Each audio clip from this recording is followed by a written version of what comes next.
नमस्कार, मैं हूं पीयूष त्रिपाठी और आप देखना शुरू कर चुके हैं हमारा विशेष कार्यक्रम सितारे। हमारे आप सभी दर्शकों का इस कार्यक्रम में स्वागत। दोस्तों, आज बात करेंगे आज की पंचांग की व्रत त्योहार के साथ ही में आपको आपका राशिफल भी बताएंगे। इसके अलावा ये जानने और समझने की कोशिश करेंगे कि आखिर चैत्र अमावस्या में क्या करना चाहिए। इसके अलावा आपके फोन कॉल्स होंगे, आप सीधे फोन करके अपने प्रश्न पूछ सकते हैं। हमारा फोन नंबर है 077140877। आपसे आधे घंटे तक लगातार ये फोन लाइन खुली रहेगी और हमें आपके फोन का इंतजार रहेगा। तो चलिए कार्यक्रम की शुरुआत करते हैं और जानते हैं आज का पंचांग। आज शुभ संवत 2079 शक 1944 सूर्योत्तरायण का आज चैत्र महीने के कृष्ण पक्ष की अमावस्या तिथि है और दिन मंगलवार। आज अमावस्या दिन को 10:43 तक, पूर्व भाद्रपद नक्षत्र शाम को 5:24 तक। आज चंद्रमा कुंभ राशि में होंगे। आज का राहु काल दोपहर को 3:12 से 4:43 तक होगा। तो दोस्तों, ये तो था पंचांग और एक छोटी सी सूचना। हमारे लाखों लाख दर्शक जो मुझसे बात करने के लिए बात करने की अपेक्षा रखते हैं, उनके लिए मेरा मोबाइल नंबर है 9893363928 9753039055। ये दो मोबाइल नंबर है जिसपे आप अपनी डेट ऑफ बर्थ, टाइम और प्लेस लेकर अपने प्रश्नों का जवाब पा सकते हैं। इसके अलावा आप मेल से भी मुझसे कनेक्ट हो सकते हैं। मेरा मेल आईडी है piyushtripathi9@gmail.com। इस पर भी आप अपनी जन्म तारीख, जन्म समय, जन्म स्थान लिख करके अपने प्रश्नों का जवाब पा सकते हैं। चलिए, तो बात आगे बढ़ाते हैं और बात करते हैं अमावस्या की। जी, अमावस्या सभी प्रकार के कष्टों से मुक्ति के लिए सांस्कृतिक रूप से, आध्यात्मिक रूप से बड़ा महत्वपूर्ण होता है। चैत्र महीने से नए विक्रम संवत की शुरुआत होती है और नया राष्ट्रीय वर्ष शक संवत शुरू होता है। साथ में हम देखते हैं कि सनातन धर्म के कई बड़े पर्व भी इसमें मनाए जाते हैं। विक्रमी संवत का चैत्र अमावस्या आखिरी दिन माना जाता है, यानी आज साल का आखिरी दिन है। चैत्र शुक्ल पक्ष प्रतिपदा से सनातन के नववर्ष और चैत्र नवरात्रि की प्रारंभ हो जाती है। चैत्र अमावस्या पर शुभ मुहूर्त के दौरान विधिवत पूजा का विधान है। अमावस्या के दिन नकारात्मक शक्तियां ज्यादा सक्रिय रहती हैं, इसलिए 14 और अमावस्या के दिन बुरे कार्यों तथा नकारात्मक विचारों से थोड़ी दूरी बनाए रखने में हमारी भलाई है। चैत्र अमावस्या के दिन श्रद्धालु गंगा स्नान करके दान और अन्य धार्मिक कार्य करते हैं। इस दिन श्रद्धालु ब्राह्मणों को भोजन कराते हैं, वस्त्र दक्षिणा दान करते हैं और साथ में चैत्र अमावस्या के दिन नदी के स्नान के बाद तिल प्रवाहित करते हैं, तिल से तर्पण करते हैं। इससे बहुत सारे दोष दूर हो जाते हैं। वहीं इसके बाद सूर्य को अर्घ्य दिया जाता है, पितरों का तर्पण किया जाता है। विशेषकर धार्मिक कार्यों, मंत्र पूजा पाठ आदि पर विशेष ध्यान देने की आवश्यकता होती है चैत्र अमावस्या पर, क्योंकि साल का अंतिम दिन है। इस वर्ष चैत्र अमावस्या 21 मार्च को पड़ रही है, यानी आज चैत्र अमावस्या का शुभ मुहूर्त और पूजा का विधान हम अभी बताने वाले हैं। आज शुभ योग है दोपहर 3:30 तक, अभिजित मुहूर्त है 11:47 से 12:35 तक। मतलब इस समय में आप नदी का स्नान कर सकते हैं, तर्पण और दान कर सकते हैं। अमावस्या का जो समय है 20 मार्च से प्रारंभ होगा रात्रि को 1:48 से और मंगलवार की रात्रि को 10:53 तक यह रहेगा। यह समय विशेष तौर पर स्नान, दान और तर्पण इत्यादि के लिए बड़ा महत्वपूर्ण माना जाता है। गरुड़ पुराण के अनुसार इस अमावस्या के दिन पितर अपने वंशजों से मिलने जाते हैं।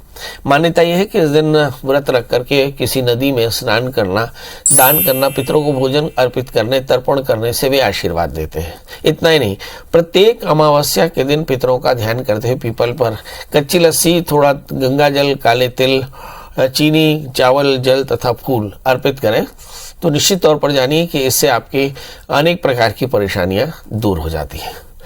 अब चर्चा करते हैं उन लोगों की जिनका चंद्रमा कमजोर है। वे गाय को दही और चावल खिलाएं तो मानसिक शांति मिलेगी।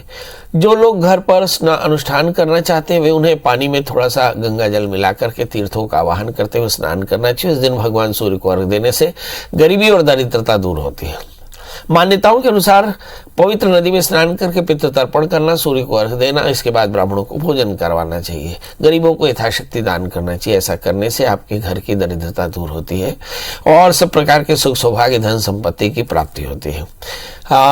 अगर हम इस अमावस्या में सूर्य देव को तांबे के बर्तन में लाल चंदन, गंगा जल, शुद्ध जल मिला करके और सूर्य को अर्घ्य दें और अपने पितरों को अर्घ्य दें तो निश्चित तौर पर इससे दरिद्रता दूर होती है।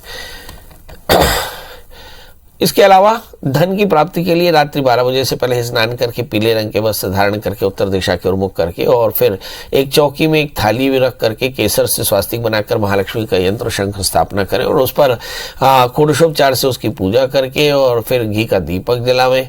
कहते हैं रात्रि रात्रि जागरण करना चाहिए, महालक्ष्मी का पूजन करना चाहिए और फिर लक्ष्मी का विसर्जन करना चाहिए। ऐसा करने से सभी प्रकार के कष्टों की निवृत्ति होती है और सब प्रकार की समृद्धि आती है। पीले रंग की त्रिकोण ध्वजा अगर चैत्र अमावस्या के दिन विष्णु या कृष्ण के मंदिर में गुंबद पर लगावें तो निश्चित तौर पर इससे आपका मान बढ़ा रहता है, आपका भाग्य चमकता रहता है, जीवन की रुकावटें दूर हो जाती हैं। तो इस तरह से हम देखते हैं कि जो चैत्र की जो अमावस्या है वो बहुत तरह से आपके लिए शुभकारी है और लगातार आपको कुछ ना कुछ प्रयास करना चाहिए। यदि आपका भाग्य साथ न दे रहा हो, काम में अनावश्यक रुकावटें आ रही हो, तो अमावस्या के दिन शाम के समय आप किसी कुएं में 1 चम्मच गाय का चम्मच करके 1.25 पाव दूध जो है आप डालें तो इससे आपके धन की प्राप्ति बढ़ती है।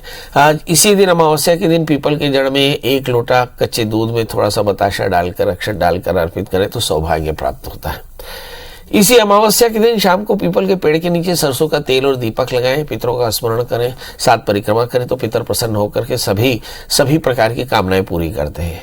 इसी अमावस्या की शाम को शिव मंदिर में गाय के कच्चे दूध दही शहद से भगवान शिव का अभिषेक करें और उन्हें काले तिल अर्पित करें तो धन की प्राप्ति में आने वाली बाधाएं दूर हो जाती है। चलिए, तो बहुत सारे टिप्स हमने आपको दिए इस अमावस्या में क्या कर सकते हैं। एक और भी हम अपने दर्शकों को महत्वपूर्ण बात बताएं कि कल से नए साल की शुरुआत हो रही है। भारतीय सनातन में चैत्र शुक्ल प्रतिपदा को नए साल की शुरुआत होती है। तो हम कल नए साल का विशेष एपिसोड बताएंगे जिसमें हम संवत्सर का फल बताने वाले हैं और मुझे ऐसा लगता है कि हमारे सभी दर्शकों के लिए कल का ये कार्यक्रम बड़ा विशेष होगा जिसमें सभी ये जान सकते हैं कि उनकी राशियों में क्या होगा और साथ में देश और दुनिया की स्थिति कैसी होगी। चलिए, तो अब हमारे साथ कॉलर्स की जुड़ने का सिलसिला शुरू हो चुका है। जब चर्चा कर रहे थे अमावस्या में नदी का स्नान, दान, तर्पण, हवन और याचकों की संतुष्टि ये सबसे महत्वपूर्ण है। पीपल वृक्ष की सेवा करनी चाहिए, शिव और शिवा की पूजा करनी चाहिए। चलिए, हमारे साथ जसवंत जी जुड़ चुके हैं। जसवंत जी, आपका बहुत बहुत स्वागत है। बताइए क्या जानना चाहते हैं। नमस्कार पंडित जी। एकदम नमस्कार पंडित जी, मेरे को जॉब के बारे में पूछना है। मैंने एक बार और फोन लगाया था आपको 2021 में। मेरे थोड़ा जोर से बोलिए। 26 मार्च 2000। 25 मार्च 2000। 26 मार्च।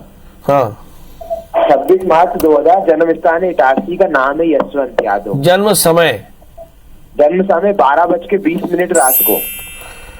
अच्छा, जानना क्या चाहते हैं? जानना मेरे को जॉब के बारे में जानना है, कब तक लगेगी, कब तक जॉब करेंगे। सफल नहीं हो पा रहा हूँ, कोई काम करता हूँ तो क्या कर रहे हैं जिसमें असफल हो गए आप? मेरा बीटेक हो गया है। बीटेक हो गया? हाँ, बीटेक किस में? सिविल में, इंजीनियरिंग किस में किया बीटेक? इलेक्ट्रॉनिक्स में। इलेक्ट्रॉनिक्स में। चाहते क्या है आप? मेरे को जॉब की तैयारी कर रहा हूँ। तो सर, आप अभी है कहाँ? अभी मैं इटारसी में हूँ। जॉब के लिए अप्लाई कहाँ किया आपने? जॉब के लिए अप्लाई करा मैं, मतलब अभी तैयारी कर रहा हूँ गवर्नमेंट जॉब की। हाँ, तो सारे लोगों को गवर्नमेंट में जॉब थोड़ी मिलेगी भैया, कुछ कारपोरेट में भी जाए ना। इलेक्ट्रॉनिक्स में गवर्नमेंट कहाँ जॉब देती है? इलेक्ट्रॉनिक्स की कोई कंपनी गवर्नमेंट की देखी है क्या आपने? चलिए, आइए देखते हैं। बहुत टेक्निकल प्रश्नों का टेक्निकल जवाब होना चाहिए और मुझे ऐसा लगता है कि सारे प्रश्न गवर्नमेंट से पूछे जाए और कुछ निजी भी होने चाहिए। चलिए, आइए देखते हैं आपकी जन्म कुंडली में क्या लिखा है। आपका जन्म लग्न धनु है, राशि आपकी वृश्चिक है, आपके लग्नेश पंचम स्थान में है, बहुत अच्छी जॉब पा सकते हैं। तृतीय शनि भी साथ में है, थोड़े जिद्दी हैं। मुझे ऐसा लगता है कि अच्छा है जिद करना, मगर सभी को सरकारी नौकरी नहीं मिल सकती। मुश्किल की बात यह है कि शुक्र की महादशा जून के बाद शुरू हो जाएगी और 3 वर्ष 8 महीने आपके फ्रीज हो जाएंगे। इसलिए समय के रहते आप कोई बड़ा निर्णय ले लीजिए, वरना आने वाला 3 वर्ष 8 महीना इससे भी ज्यादा खराब हो सकता है। क्या करना चाहिए? एक 4 कैरेट का पुखराड़ी, 4 कैरेट का माणिक्य पहने, रविवार का व्रत करें, आदित्य हृदय स्तोत्र का पाठ करें तो फायदा होगा। हमारे साथ अगले कॉलर है मोनेश जी, आपका बहुत बहुत स्वागत है। बताइए क्या जानना चाहते हैं। हाँ पंडित जी प्रणाम। मैं जानना चाहता महाराज कि मोर लड़का के मंगलवार के जन्म हुए 6 बजे 5/5/98 के 5/5/98 के और कत बजे जन्म है? 6 बजे जन्म है मंगलवार के। सुबेरे के शाम के? सुबह के जन्म है कि रात के? शाम के जन्म है महाराज। और जन्म स्थान कहाँ के? ये देवपुर धमतरी जिला के। हाँ हाँ, अब बता क्या जानना है? मूल की कथे महाराज, एक मूल की कथे जानना चाहता मैं। मूल हो ही तब का हो मूल हो ही तब का हो जाएगा? नहीं वही पूछना चाहता महाराज, मन गाँव में नाम धरा रहे जैसे पंडित मन के ना पंचांग में, कैलेंडर में। महाराज का तो महाराज कहते कि मूल है, मूल तोड़वाल पड़ेगी, तो वही जानना चाहता हूँ हकीकत का की। एक वो तारीख का फिर बता। नाम गलत है कहते, नाम गलत है कहते महाराज। अरे एक तारीख है बताने का। 5/5/98। और समय शाम के 6 बजे। शाम के 6 बजे। और जन्म स्थान धमतरी देवपुर। हाँ, तो मूल नहीं है। पूर्वा फाल्गुनी नक्षत्र के पहली चरण के जन्म है वो, मूल बिल्कुल नहीं है। और महाराज मैंने एक दिन एक फिर से करेक्ट कर लिया, कर नाम मोहन रही, बहुत अच्छा लेकर है। कर जन्म लग्न तुला है, कर राशि सिंह है, चंद्रमा के साथ में राहु है, थोड़ा कंफ्यूज रहे थे। 5वां स्थान में गुरु केतु भयंकर इंटेलिजेंट है। 7वां स्थान में शनि मंगल। शादी से पहले एक क्षण अर्क विवाह करायल पढ़ी, काबर मंगल जरूर है, बात देखेल पढ़ी। ये समय जुलाई से चंद्रमा के महादशा में चंद्रमा के अंतर समाप्त हुई मई में। एक बाद एक जीवन में जब मंगल के दशा ही तब एक कुछ बड़ा परिवर्तन आए समय है।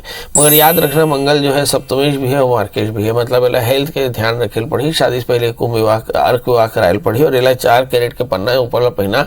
एक करियर एक शादी ब्याह बढ़िया हो रही।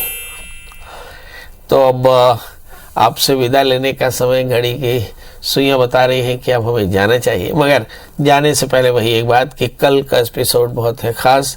कल है हमारा नया साल, चैत्र विक्रमी संवत और नए संवत्सर की शुरुआत। नए संवत्सर में पानी कितना गिरेगा, महंगाई होगी नहीं होगी, राजनीतिक स्थिरता कैसी होगी, राशियों का हाल क्या होगा, इस पर विस्तार से चर्चा होगी। तो कल का एपिसोड भूले नहीं। आज के लिए बस इतना ही। कल हम फिर मिलेंगे किसी खास विषय के साथ। तब तक मुझे दीजिए इजाजत। नमस्कार।